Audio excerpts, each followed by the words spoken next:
جو کنویں سے نکال کر یوسف کو محصر کے تخت پر بٹھا سکتا ہے، بھروسہ رکھو وہ رب تمہارے غموں کو بھی خوشیوں میں بدل سکتا ہے۔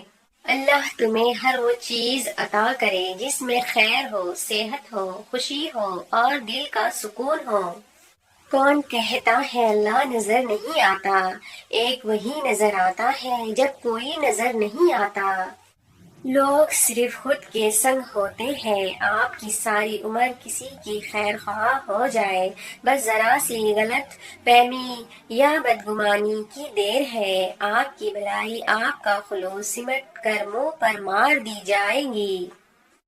انسان کو کوئی چیز اتنی نہیں بدلتی جتنا اس کے دل پر گزری ہوئی تکلیف اسے بدل دیتی ہے، اور تکلیف بھی وہ جو اس نے تنہا جھیلی ہوتی ہے۔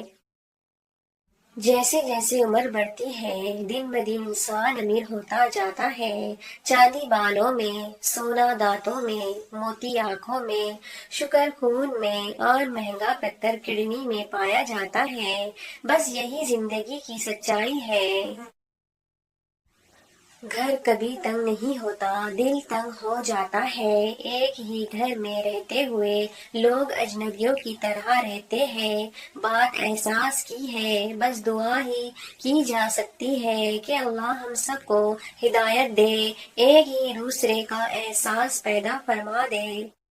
خلوص کے رشتے بوجھ نہیں لگتے، یہ بڑی آسانی سے سنبھالے جاتے ہیں، اور مطلبی رشتے اتنے وزنی ہوتے ہیں کہ ان کو سنبھالتے سنبھالتے ہم خود ہی ان کے نیچے دب جاتے ہیں۔ خدا کا پتلا ہوں، معافی چاہتا ہوں عرش والوں سے بھی اور فرش والوں سے بھی۔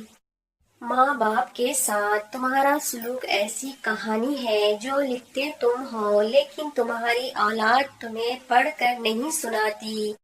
یا اللہ، میں خوش ہوں تیری رضا پر، تیرے فیصلوں پر، جو تو چاہے وہ ہی عطا کر دے گا، مگر مجھے صبر دے، ہمت دے، حوصلہ بلند رکھ، مجھے کمزور نہ کر، مجھے بخش دے۔